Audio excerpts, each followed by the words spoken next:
Namaste.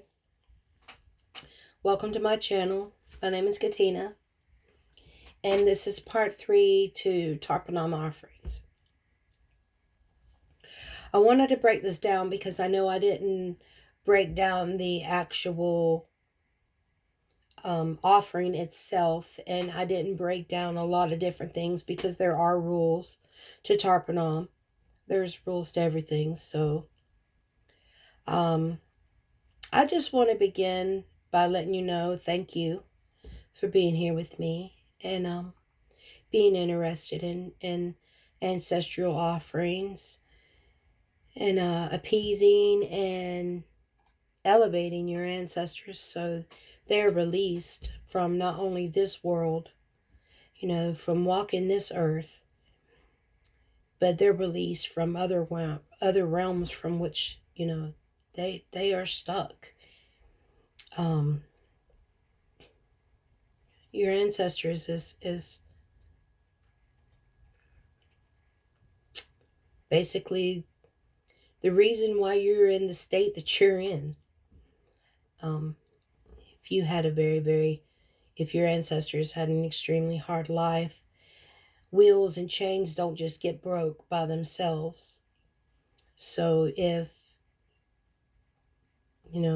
you had a really hard family, a really hard upbringing, and your ancestors, all your grandparents and your great-grandparents and everybody involved, that pain, and even if you had a good life, you still could have afflictions from your great-great-great-great-grandfather.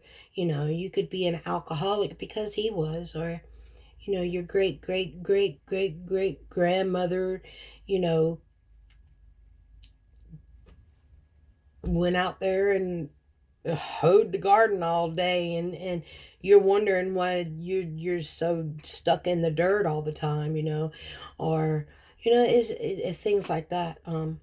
Your ancestors handed you down abuse, pain, affliction, addictions, physical ailments, mental ailments, and a lot of people walk around and say, why am I like this? Or why do I feel like this? Or, or why do I think like this? And a lot of people don't understand that it's their ancestors.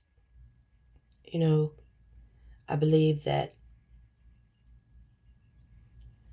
we might not be responsible for the pain that we're in, but we're responsible for healing it. We're responsible for making sure our children's children don't have to go through the shit that we went through. And those of you that are alone and breaking the wheel, breaking the chains, hats off to your dog, because it's a hard road, but we're meant to walk it. So I wanted to go ahead and do this Tarpanam, show you the offerings and show you what all's supposed to be done and what's not supposed to be done. So let's go with, number one rule. You never perform Tarpanam offerings to your ancestors after dark. When the sun sets, don't do it, because whenever you're giving offerings to your ancestors, there's really, really bad energies that roam around at night. And if you're giving offerings to your ancestors and say one of your ancestors is really stuck in a dark realm, or they're really, really bad ancestors and do a lot of bad things, and you do your offerings at night, you're opening up a realm that you're not ready to deal with. I've never done offerings. I've never done a Tarpanam offering after night, so I really couldn't tell you what will happen. But my teacher that has taught it to me, he has several women that work for him, and he did one offering with a lady, and just to let her see what it felt like, and she explained to us that it was very dark and very heavy, evil, negative energy. So number one rule is we don't do Tarpanam after sunset. Number two rule, you always take a shower before you do your offerings. And if you don't take a shower, make sure you have clean clothes on, your teeth is brushed, your hair is brushed. And if you don't take a shower, try to have some sage, and sage as good as you can to clear all negativity off of you, to clear anything that's, that is attached to you. So you're not bringing that not only to your altar, but you're not bringing that to your ancestors. So we don't do Tarpanam after dark, and we always try to be clean at all times. When you give your offerings with your right hand. You hold it, like this. I myself, if you notice in the video, I cock my finger back whenever I cock my index finger back. This is how offerings is here, as you can see my hand. Offerings here. This ego finger, this right here finger, that is your ego, points at shit. Just like whenever you're working with malas, you don't mess with a mala with your ego finger, because you're letting the ego down. Now, nobody told me to do this. I've saw it just like one time on whenever I was doing some Tarpanam research a couple years whenever I first started. And I believe that whenever you cock that finger back, that you're not giving with your ego. Your ego is not a part of it. You just cock that finger back. That's just what I do. So we're going to go with, the ingredients is rice or rice powder, black sesame seeds, a coin, clean water, and Darby grass if you have it. If not, it's cool. I found a different way. The rice or rice powder, whichever you decide to use, is the food. The black sesame seeds, black sesame seeds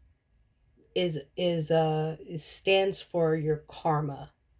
The body, the actual shell of the black sesame seed stands for karma.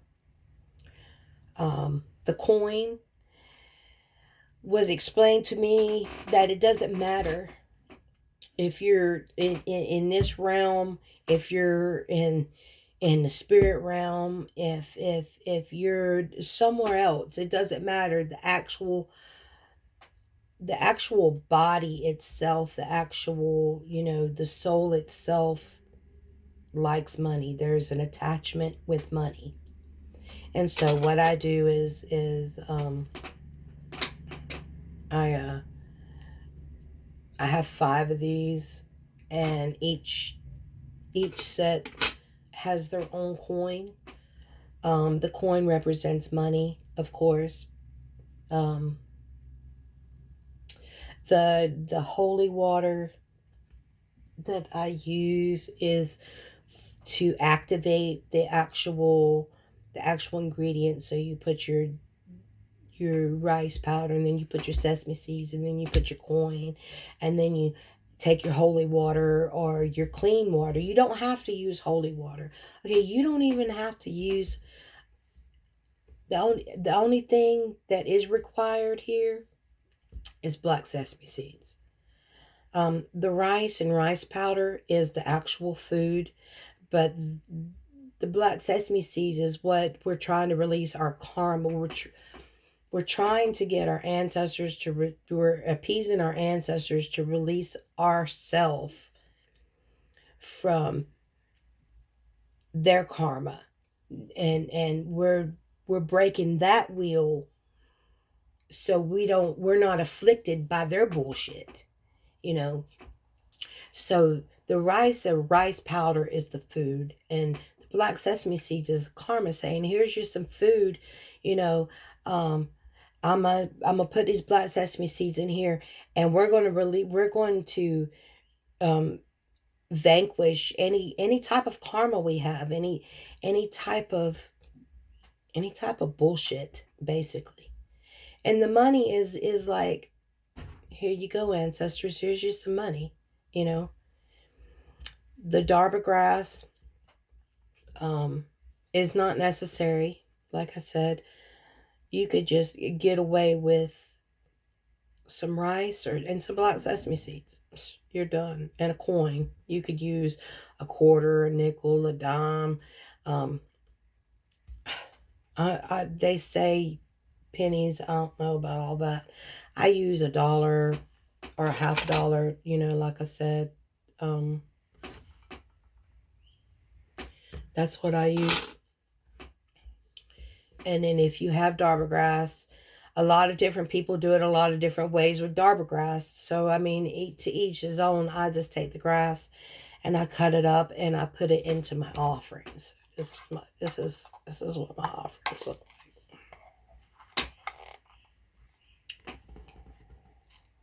As you see, it's rice powder, Darber grass, and turmeric. I put turmeric in mine because um, turmeric is a very, very spiritual tool that you must learn to use. It connects you with deities. A lot of deities like Ganesha. Ganesha is a big turmeric fan. Lord Shiva don't like turmeric. Sandalwood for Lord Shiva, but we're not talking about the deities. We're talking about our ancestors. So I put turmeric in mine. I don't use the cheap Walmart turmeric. I go to like Little China or something like that, a little Indian store, and I buy real turmeric, because Walmart is just like, you know, if I get any supplies from Walmart, it's just my cinnamon sticks and my Himalayan salt. You know, I'll get ginger from Walmart. But as far as turmeric and my sesame seeds, anything like that, I go strictly and get from actual other stores. Um, So we got the rice powder, we got the black sesame seeds, we got the money, we got the turmeric, we got the holy water, and then, you know, whenever you go to rinse it off and you're releasing, you can use regular water or you can use rainwater, whatever, as long as it's clean. That's all that matters, honestly. I didn't, you know, mean to say anything as far as, oh, well, I only use this and I only use that. No, because, bitch, please let me tell you. No. As I grew and as my practice has grown, I've switched things, you know. But shoot, when I started, I didn't even grind my rice up. It was just rice, black sesame seeds. It was a quarter. No. I'm sorry. It was a bunch of buffalo nickels. I didn't use turmeric. I didn't use Darba grass. I didn't use nothing. Okay, it was just strictly dickly. It was straight up just rice, black sesame seeds, and a coin. And I didn't even use holy water when I started. So I just evolved. And as you do it, you know, you will evolve. But so it's just, I really wish I could make it easy. And it really is easy. It really is, because as long as you don't get it complicated, you're good. On the second part of the offerings, as you can see on the first part, it was father, mother, grandparents, um, ancestors from the wars, indigenous ancestors, and then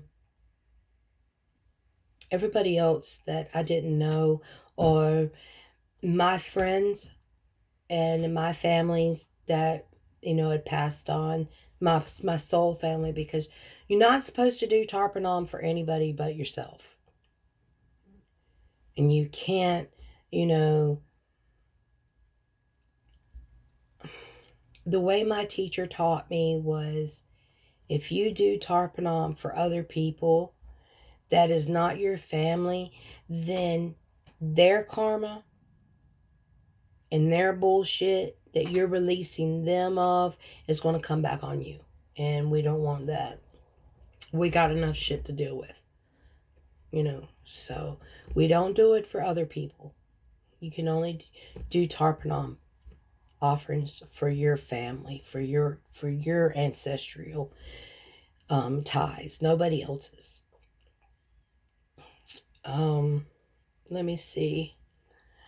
Oh yeah, like I said, on the second part, if you're wondering why I give offerings to angels, the second part of my Tarpanam offerings, which is not even in Tarpanam offerings, it's just the second part of my offerings. Whenever I first started my awakening, my very first altar I ever built was for angels. Very first, like, really tapped in anything I did was with angels. It was a 21-day meditation with Corinne Grillo. And I built this giant altar for the angels. And I just never released it. I just kept on. And whenever I did my Tarpanam offerings, I didn't at first start doing angel offerings. But things was added, and angels was added definitely. The first couple of times I did Tarpanam offerings, it was about ancestors. And then I was like, wow, you could really go super deep with this. You could just like be all balls in and just be like, bam. And so what I decided to do was, after I finished my ancestral offerings, I wanted to go on and give thanks to other, like the angels. And it's not, I'm not giving them offerings saying, here's your karma, because there's no black sesame seeds. If you watched on the second part, angels have no karma. So whenever I called in the angels and I give offerings to them, I'm doing that out of gratitude, because I am very, very grateful for every angel that there is, and I'm connected to them. Whenever I call in my spirit guides and my personal ancestors, my personal angels, and my higher self, I believe you should connect with your higher self every day. I believe that you should give thanks and gratitude to your team that walks with you every day. I believe that you should give thanks, and I believe that if you connect with your higher self and you connect with your team, it draws you closer together and you can communicate better as a unit. And then I give offerings to healers, mystics, and sages. I give gratitude offerings to healers because I'm a healer. And I want to connect with Jesus is what I really want to do. I want to be like the ultimate healer like Jesus. That's being a healer is my calling. But so I give offerings to all the ancient healers. I'm a sage, so I give offerings to sages. Mystics, I give offerings to mystics because just because. Just that attitude of gratitude thing. And so I have joined, those two together. My first is offerings to my ancestors, and then my second is a gratitude offering for everyone else, higher self included. And I believe that at the end of the day,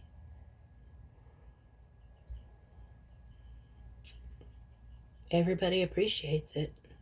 I know the angels do. I know the mystics do. I know my ancestors do.